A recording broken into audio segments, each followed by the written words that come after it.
Hey, Chada, we are back with another video. The YouTube channel is called South African Lead News, and the handle for this YouTube channel it is at KZN_ZA. Yeah, today I was going to speak about the Paul Mashatile incident. It is alleged that Paul Mashatile's car was shot at, and the strange thing is that Mashatile, whenever he travels, he's got a VIP security that has got about 10 or 11 cars that are processing him. So he's got an SAPS that is always with him 24 hours a day. So now my question is, which criminal would dare try and shoot or attack Paul Mashatile, knowingly that this man has got so many bodyguards? So me, the story doesn't add up. It sounds like a fairy tale. To me, this is not true. So I suspect that Paul Mashatile and his people are trying to gather public sympathy because next year there is an ANC conference where Paul Mashatile will try to become the next president of this country. So these strange events are going to start now. We're going to hear stories, someone doing this and that. But to me, it does not make sense. No person in his right mind would try and attack a man that has got so many bodyguards. It's just not true. But let's just go through the story briefly. It said Mashatile had been returning from an ANC meeting in Boksburg when his convoy came under fire. He confirmed that he thought stones were being thrown in the car, but only to discover that it was shot. And then now the police have confirmed that investigation is underway to just check what was happening. Paul Mashatile's spokesperson, I think it is Keith Khoza, he said due to the vehicles being bulletproof, further investigation had to be done as the windscreen of the vehicle had been damaged in the incident.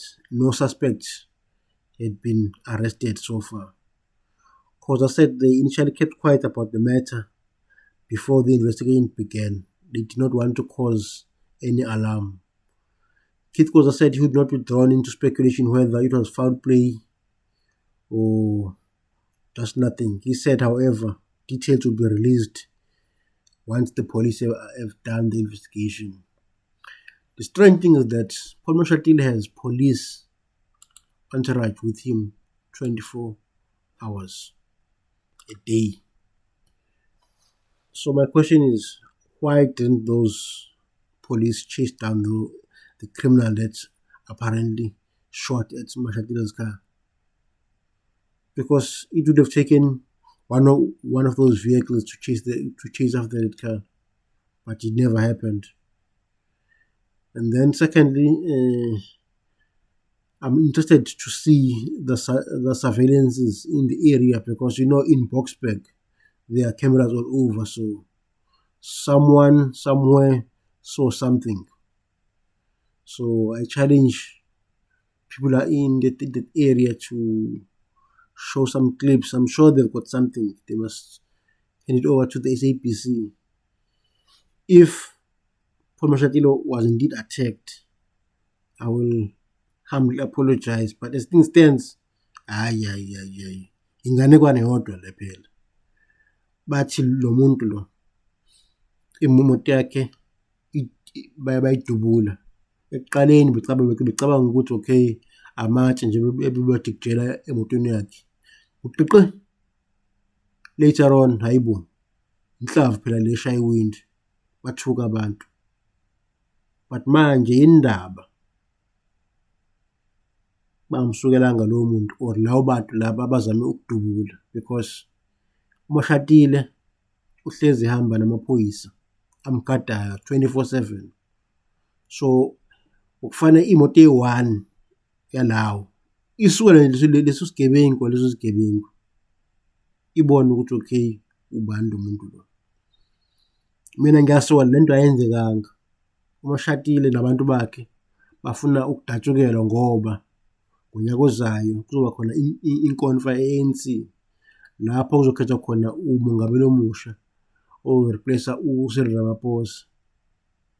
So-ke into engiyibonayo into ezokwenzeka i-ANC izoqhubeka nalama small fighting because it's the fight for the battle of the soul of the ANC.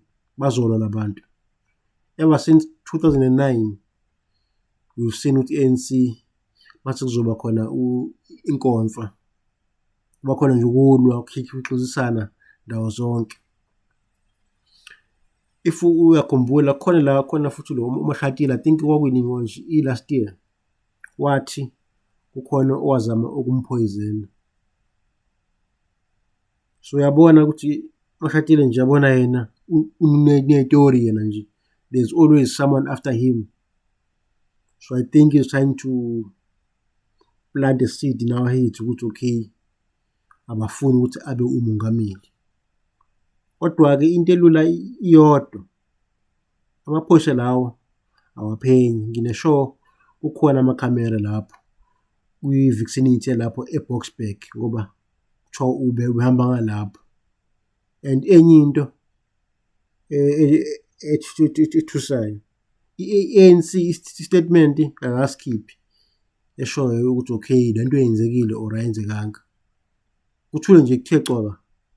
Abantu abakhulumile nje bayi-one, amaphoyisa balo i-police commissioner, I think igama lakhe uFani Masemula, but uMbalula uthule, uRamaphosa uthule. Why? So futhi nabo lento bayibona into engiyibona ukuthi okay uMashatile ububashayashaya la ekhanda. Ufuna abantu bamdabuke kuthiwa hey Mashatile hayi usengozini ngoba ugaqa isikhundla sokuba umongameli.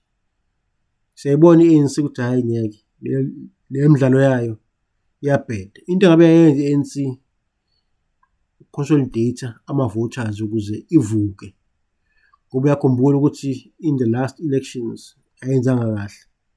So lama small factional battles lawo awayisizi ngalutho ukuthi xabana yodwa.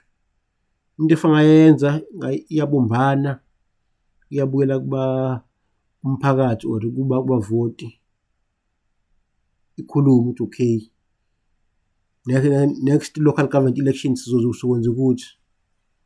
Ama-local government elections are around the corner and they have not started even to do those small campaigns la abaye bawenze. So i-ANC ayiyeke le midlalo lokusikhohlisa lokuthi hhayi ngidujuliwe kwenziwe ukuthi cha, siyabona kahle akasibona uPopayi. So uMashatile I challenge him to provide us more evidence ukuthi okay lento yenzekile.